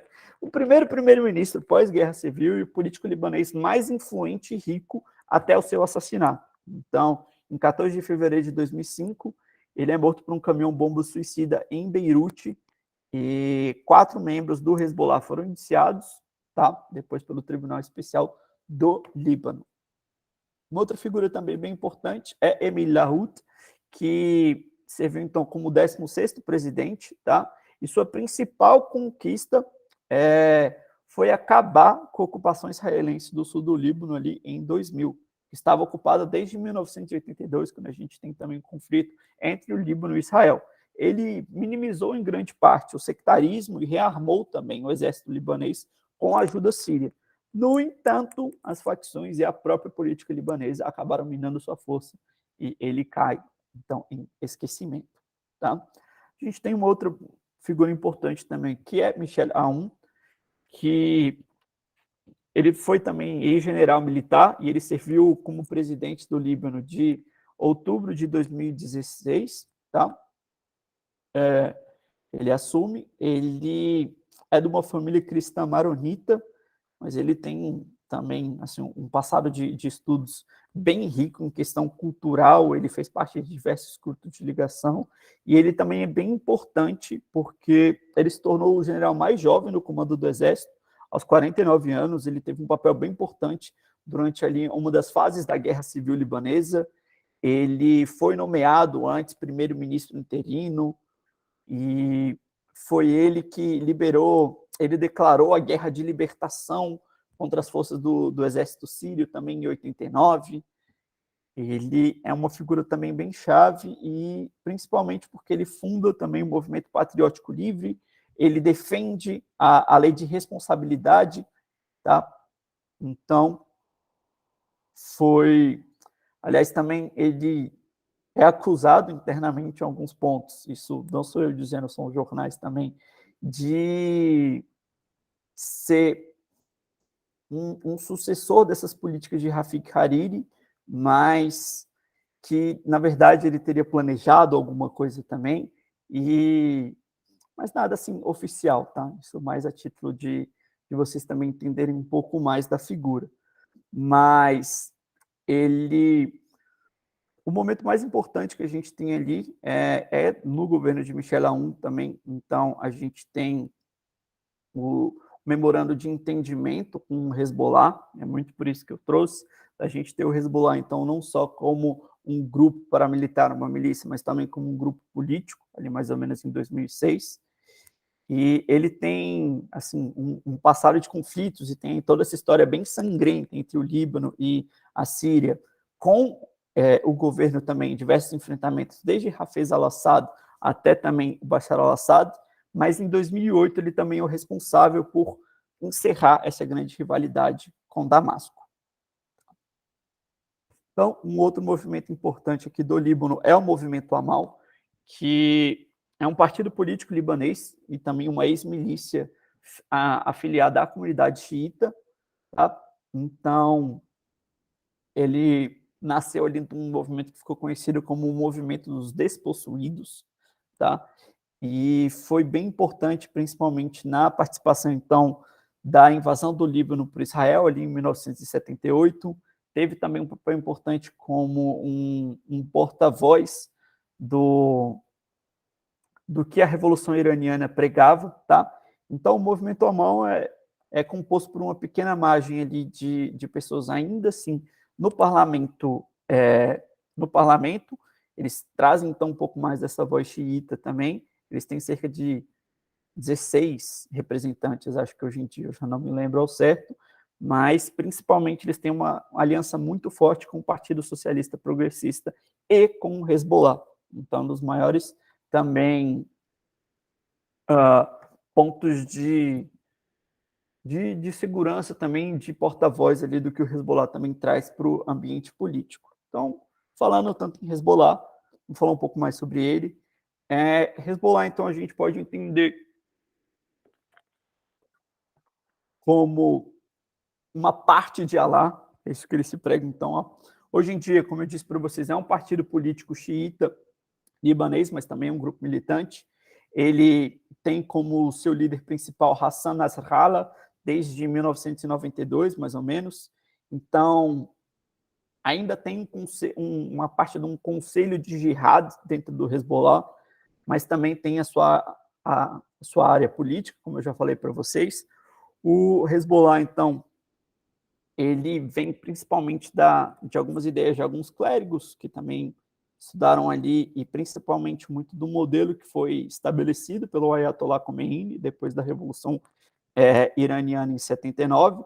A organização ela foi estabelecida como uma parte do esforço iraniano, também através do financiamento, de envio de um grupo central de instrutores da Guarda Revolucionária Islâmica, ou os Pasdaran, para agregar numa variedade de grupos também libaneses.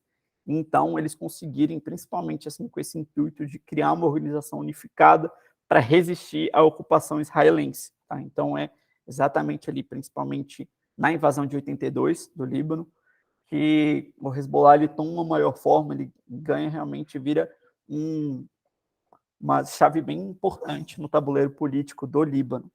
Tá? Então, durante a Guerra Civil do Líbano, o Hezbollah até lançou um manifesto que listava como objetivo a expulsão dos americanos, franceses e os seus aliados por definitivo, pondo fim a qualquer entidade colonialista em nossa terra. Então, são realmente porta-vozes de políticas anticolonialistas, também dessa presença externa. Tá? Então, o Hezbollah ele também tem uma atuação internacional, mandou uma série de voluntários para lutarem pelo exército da República da Bósnia durante a Guerra da Bósnia. O Hezbollah também participou num conflito do sul do Líbano, participou também de alguns outros conflitos regionais como força e também levantando essas bandeiras. Mas a força militar do Hezbollah ela cresce significativamente ali mais ou menos em 2006, quando a sua ala paramilitar começou a ser considerada mais poderosa do que o próprio exército libanês. Tá? Então, o Hezbollah ele foi até dito por muitos ser um Estado dentro de um Estado. E se tornou, então, como eu falei para vocês, a organização com assentos no governo libanês. Eles têm uma própria rádio, uma própria estação de TV via satélite e também serviços sociais. Tá? Então, alguns pontos também para a gente entender um pouco mais do Hezbollah. Então, passando aqui, para a gente ir também um pouco mais, a gente agora também falando do Oman, tá? Então, a gente não pode falar do Oman sem falar na figura central, que é o Qaboos bin Said Al Said, tá? Que foi sultão do Oman de julho de 1970 até sua morte em 2020, tá? Então, ele era o líder mais antigo do Oriente Médio e no mundo árabe, tá? Então, Qaboos ele foi responsável pela implementação também de uma série de políticas de modernização. Ele acabou com grande parte do isolamento internacional que Oman vinha.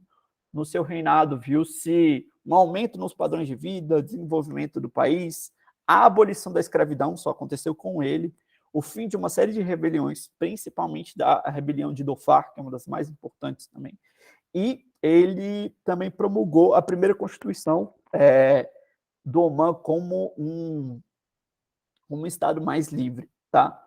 Ele morreu em 2020, ele não tinha filhos, então ele encarregou a corte real para chegar a um consenso de quem sucederia ele no trono, tá?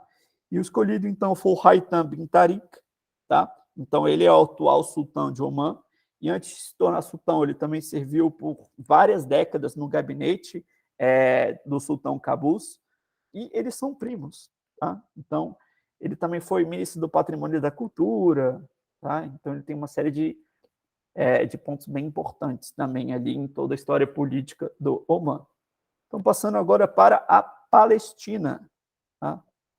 Então, começando na Palestina, a gente traz aqui um pouco do Hamas, ou o Movimento de Resistência Islâmica, Então, o Hamas é um grupo sunita palestino, fundamentalista islâmico, tem uma ala de serviço social, a DAO tem uma ala militar, que são as brigadas de Al-Qassam, as brigadas Adin, e também torna-se, então, a autoridade governante de fato da faixa de Gaza após a Batalha da Faixa de Gaza em 2007, detém a maioria do parlamento da Autoridade Nacional Palestina, tá? Então, alguns países como Canadá, Israel, Japão, Austrália, Reino Unido e Estados Unidos designaram o Hamas como uma organização terrorista.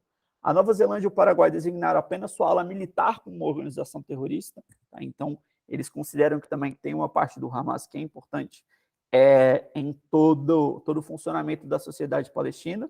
O Hamas ele foi fundado em 1987, após o início da primeira intifada, como uma ramificação da Irmandade Muçulmana Egípcia. Tá? Então, já que a filial em Gaza não havia sido confrontada anteriormente também, e eles ganham poder também e acabam tendo parte, então, também desse movimento, que traz luz também outra figura bem importante na política palestina, que é a Organização para a Libertação da Palestina. Tá?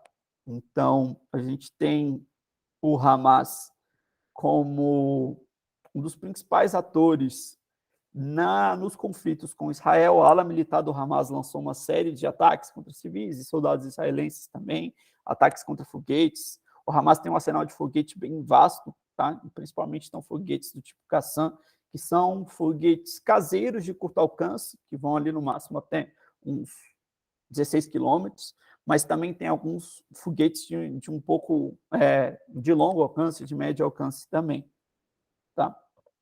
Então, falando agora também do Fatah, ou anteriormente também conhecido como Movimento de Libertação Nacional da Palestina, é um partido político social-democrata nacionalista palestino e a maior facção multipartidária dentro da Organização da Libertação da Palestina. Tá?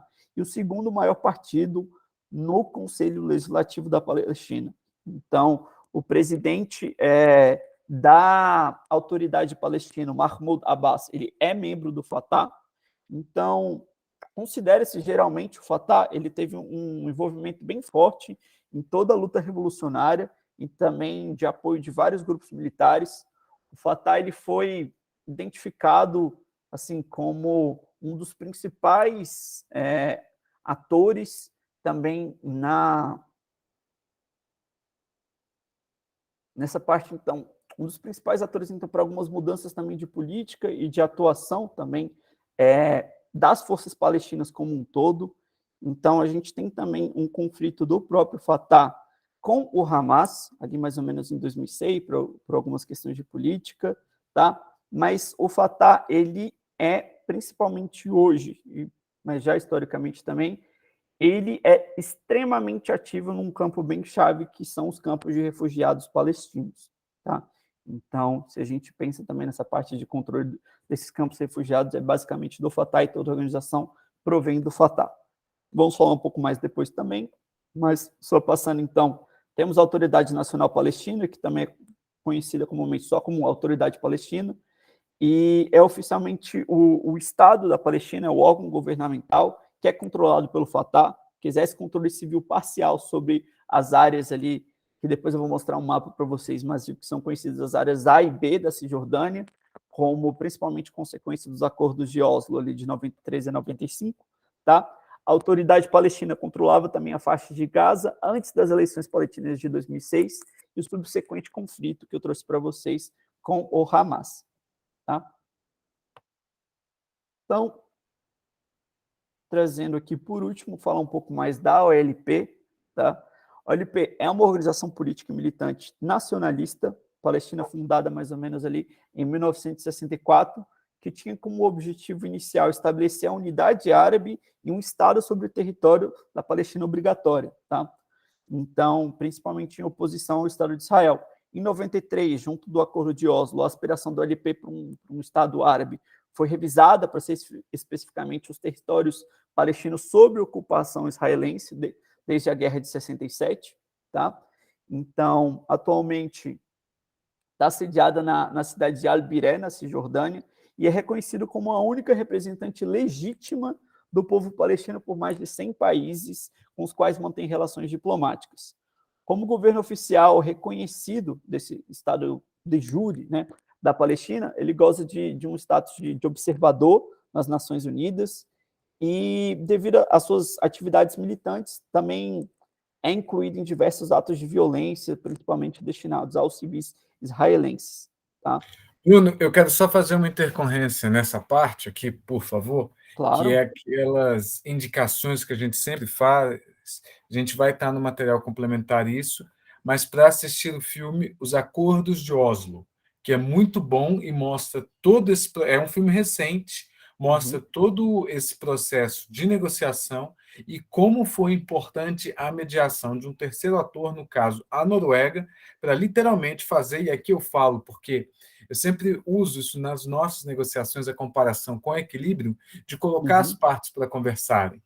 Que uma das coisas que foi se constatado pelos noruegueses é que os israelenses falavam que não gostavam dos palestinos, mas quando sentaram à mesa de negociação, confessaram para os noruegueses que era a primeira vez que eles conversavam com um palestino, e muitos dos palestinos falaram a mesma coisa, que eles não gostavam dos israelenses, foram ensinados a odiá-los, mas era a primeira vez que eles sentavam para conversar com os israelenses. Ou seja, como é importante esse terceiro ator em diversos desses momentos.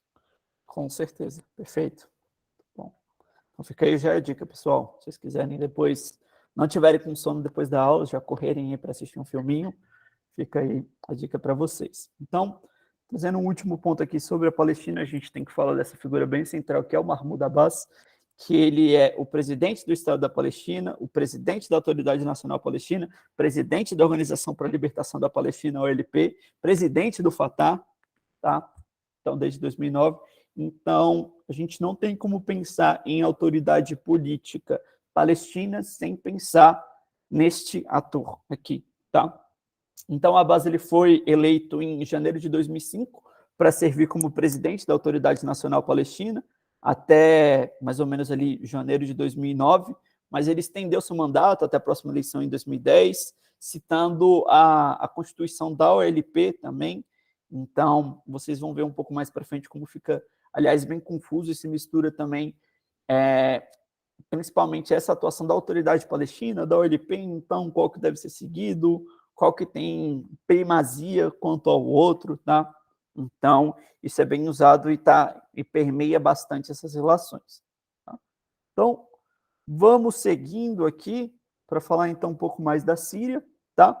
Então, da Síria, a gente, claro, tem a figura de Bashar al-Assad, ele é o 19º presidente da Síria, desde julho de 2000, ele é o comandante-chefe das Forças Armadas, ele é o secretário-geral do Comando Central do Partido Socialista Ba'ath. Seu pai, então, Hafez al-Assad, foi o presidente da Síria antes dele, servindo mais ou menos ali de 71 a 2000, tá? Então, grande parte assim, dos cientistas políticos caracterizam o governo da família Assad como uma ditadura personalista, tá? Então, após a sua subida no poder, as eleições é bem interessante a gente trazer nessas eleições de 2000 e 2007, então, que perpassam essa subida no poder de Bashar al-Assad, ele recebeu em 2000 97,29% dos votos, e em 2007 97,6% dos votos. Então a gente vê que claramente é um processo bem ripado, assim, bem correto, bem reto em toda a sua tratativa. Então, em julho de 2014, ele foi empossado para mais um mandato de 7 anos, outra eleição que lhe deu 88,7% dos votos. A eleição foi realizada apenas em algumas áreas controladas pelo governo sírio durante a guerra civil em curso, tá? E Assad foi reeleito em 2021 com mais de 95% dos votos em outra eleição nacional não democrática. Então, ao longo da sua liderança, diversos grupos de direitos humanos caracterizam a situação dos direitos humanos na Síria como muito ruim. O governo Assad se descreve como secular, mas alguns cientistas políticos escrevem que seu regime explora principalmente todas as tensões sectárias no país. Tá? Então, para entender também um pouco mais Da Síria, a gente tem que falar sobre os alauítas. Os alauítas, então, compreendem hoje cerca de 15% da população da Síria, uns 2 milhões de pessoas, mais ou menos. Eles vivem principalmente nas áreas montanhosas da Latáquia, que é mais ou menos ali a costa noroeste, tá? Então, os alauítas são compostos por várias tribos principais e com numerosas subtribos, e estão divididos em 2 grupos bem distintos. Membros mais conservadores da comunidade, que vivem em regiões rurais, como camponeses, e valorizam mais esses aspectos de rituais tradicionais da crença. E temos também os alauítas urbanos, de classe média, educados, que foram assimilados ao movimento dos 12 do xiismo, que auxilia também fortemente, então, na propaganda iraniana, libanesa, tá?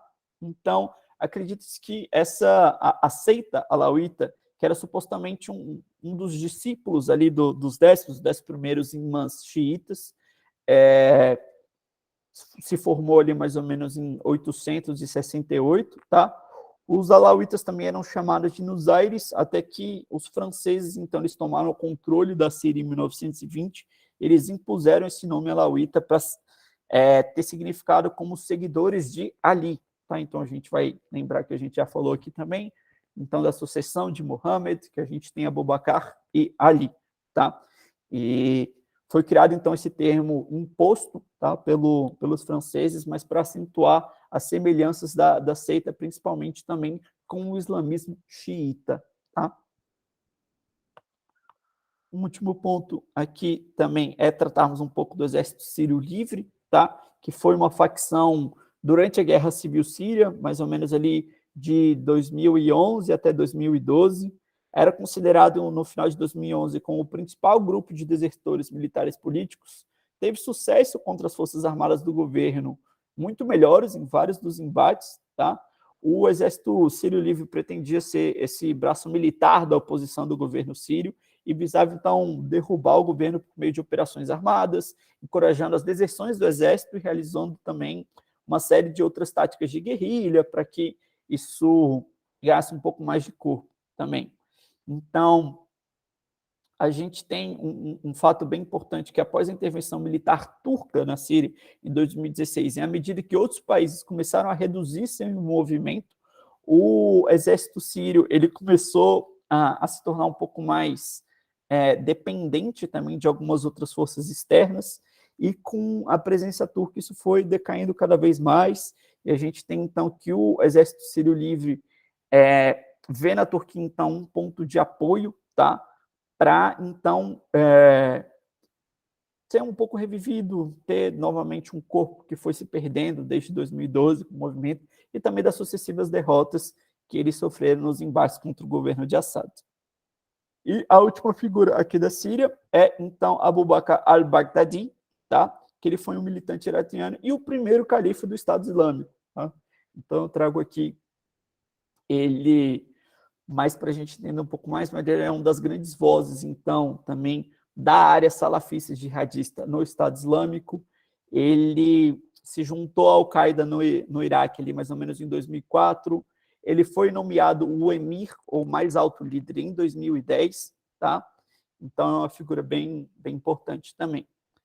E, para a gente fechar aqui, então, falando da Turquia, a gente não poderia falar de outra pessoa, senão Recep Tayyip Erdogan, tá? Que é o atual presidente da Turquia desde 2014.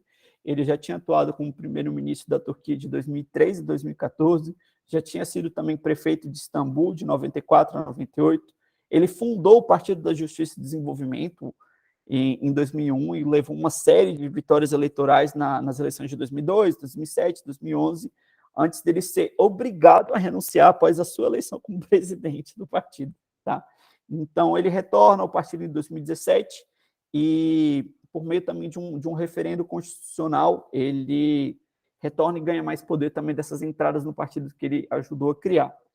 Então, Erdogan, ele tem uma política, ele inicia ali um candidato, principalmente trazendo mais a parte do bem-estar islâmico no início dos seus anos, mas após ser destituído do cargo e banido também politicamente, ele abandona essa política mais abertamente islâmica, e então se estabelecendo como um ponto mais conservador, moderado. Tá? Alguém quer falar alguma coisa? Abrir o microfone? Ou não, foi só vozes da minha cabeça? Tá tudo bem. Beleza. Então, Erdogan, as reformas feitas então nos primeiros anos de mandato de Erdogan como primeiro-ministro concederam à Turquia o início das negociações de adesão à União Europeia. Além disso, a Turquia também experimentou uma recuperação econômica da crise de 2001 muito forte, viu seus investimentos em infraestrutura, incluindo estradas, aeroportos, redes de trem de alta velocidade. Ele também consegue ganhar 2 referendos constitucionais, em 2007 e em 2010. Ele permanece, então, no governo, apesar de ter alguns laços estreitos também com figuras bem controversas, tá? Que é o movimento Gulen, que também já foi designado como organização terrorista pelo Estado turco, mas a gente vai entender também um pouco mais dessa figura depois. E, pessoal, por hoje é só. Queria agradecer vocês e me perdoem também por ter passado um pouquinho do tempo, vou até parar aqui a nossa gravação.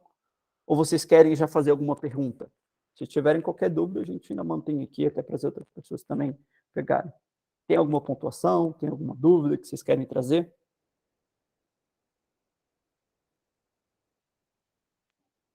Não? Tudo certo?